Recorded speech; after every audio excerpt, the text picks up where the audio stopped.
Assalamualaikum warahmatullahi taala wabarakatuh. Terima kasih sidang hadirin masih lagi bersama dengan channel seadanya.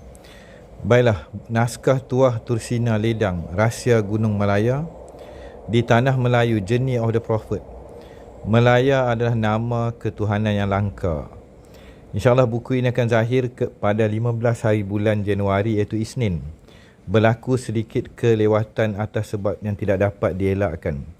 Bagi yang telah order, sila maklum balik jika tidak dapat makluman kelewatan penghantaran. Baiklah, bagi kita memulakan acara pada malam ini, saya akan membacakan beberapa kandungan di dalam naskah yang bakal keluar tersebut. Tuah Rahsia Cahaya Mata Adam dan Hawa. Jadi di dalam buku ini sebentar lagi kita akan menyusuri kandungannya.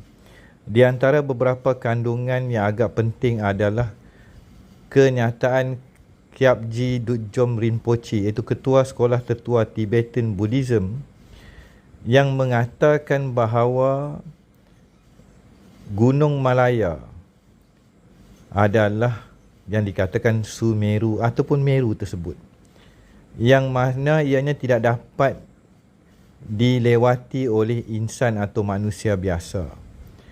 Tapak Adam di Sri Lanka itu hanyalah berkongsi kualiti dan karakter akan pergunungan Melaya. Maka di dalam buku ini, saya akan memaparkan bukti demi bukti daripada manuskrip-manuskrip kuno akan di manakah sebenarnya Tursina, Sanai, Sinai, Mahameru dan Sumeru. Ianya semuanya merujuk kepada Mount Melaya. Andai TikTok ini dipadamkan atau ditutup, bolehlah ke YouTube seadanya untuk mempelajari, malah mengkaji atau sama-sama kita membuka sejarah ketuhanannya Tanah Melayu. Jadi Mount Melaya, Pergunungan Melaya.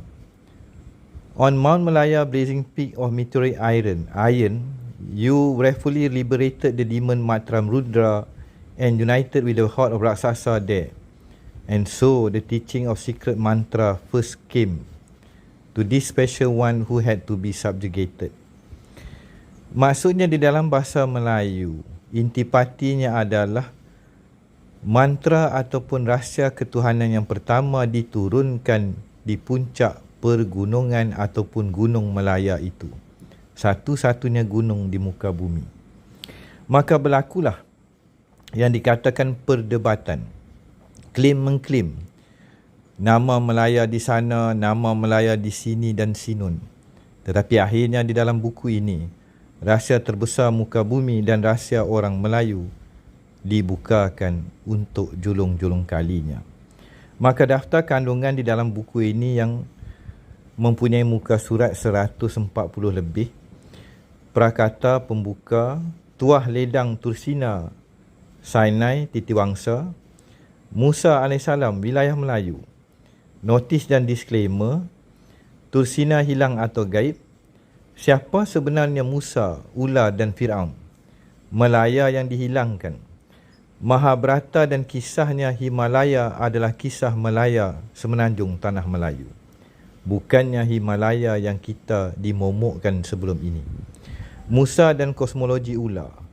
Sandal atau terompah warisan bumi Melayu. Berbanding dengan cerita sandal atau terompah kisah mereka. Takrif dan maksud lembah suci, salah taksir akan tabut.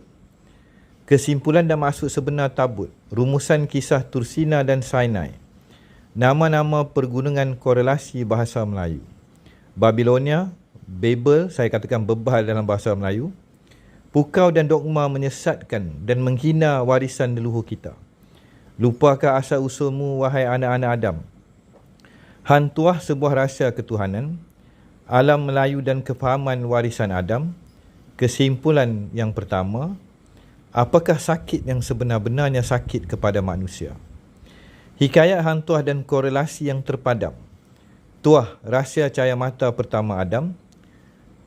Selingan sejuta peluru British untuk Tan Lela Setia.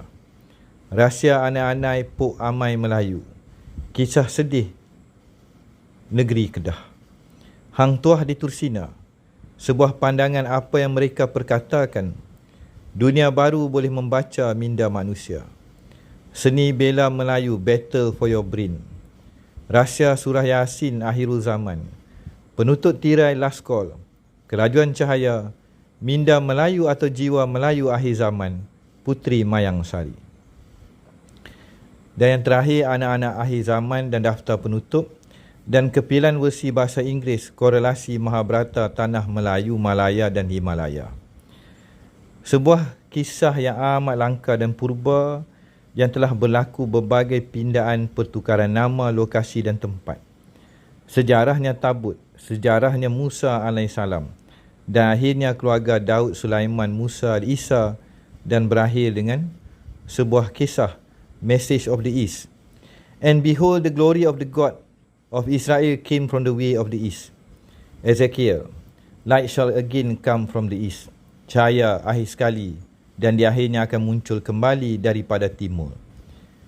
Maka saksikanlah nanti akan keagungan dan ketuhanannya itu yang akan muncul daripada timur. Di sebalik titian sejarah, berbagai pihak mengkaji dan mengkaji akan keberadaannya Maun Melaya. Kan cerita Maun Melaya ni, tapak Adam kata kat Sri Lanka, sebenarnya kajian mereka menjurus ke sini. Ini bukan sembang kari yang ada bukti dan fakta. Bagi pengikut Wajrana, tapak sakral ini dikenali sebagai Gunung Melaya. Tapi apakah bukti dan juga korelasi yang merujuk kepada pergunungan Melaya ini terpalit dengan tu nampak Garuda, Kedah, Perak di tengah, Pahang atau Gunung Opir dan Ledang? Kajian termasuk petunjuk kepada ketuhanan tadi. Perjalanan Exodus, pencarian emas dan harta karun muka bumi, dan sampai ke hari ini, pertemuannya Mount Sinai yang asal tidak pernah diketemui oleh orang apatah lagi Israel atau Yahudi tersebut. Pergunungan ketuhanan, where was the real Mount Sinai and the location of the Ark of the Covenant? Dua-duanya ini telah hilang. Bukannya hilang, mereka dah tokok tambah cerita. Tursina Sumeru di wilayah Melaya. Lakaran, perbandingan dan juga kajian daripada beratus ataupun berbagai nama yang akhirnya membawa kepada sejarah tanah Melayu. Perkataan Tuhan, firman atau Peng, the God who preside over the universe and has the power of life and death, the Sakai, Malay Peninsula. Perkataan Tuhan tu datang daripada bahasa Sakai, orang asal tanah Melayu. Maka di sinilah sidang hadirin, bagi yang berminat boleh PM untuk mendapatkan naskah yang bakal keluar minggu hadapan. InsyaAllah kita akan bertemu kembali dalam babak berikutnya di sebuah penceritaan Tuah Tursina Ledang Rahsia Gunung Melaya, Melayu Journey of the Prophet, yang dunia telah padamkan, putar belitkan berdasarkan fakta dan bukan sembang kari. Kita bakal bersambung. Wabillahi taufiq wa hidayah. Assalamualaikum warahmatullahi taala wabarakatuh.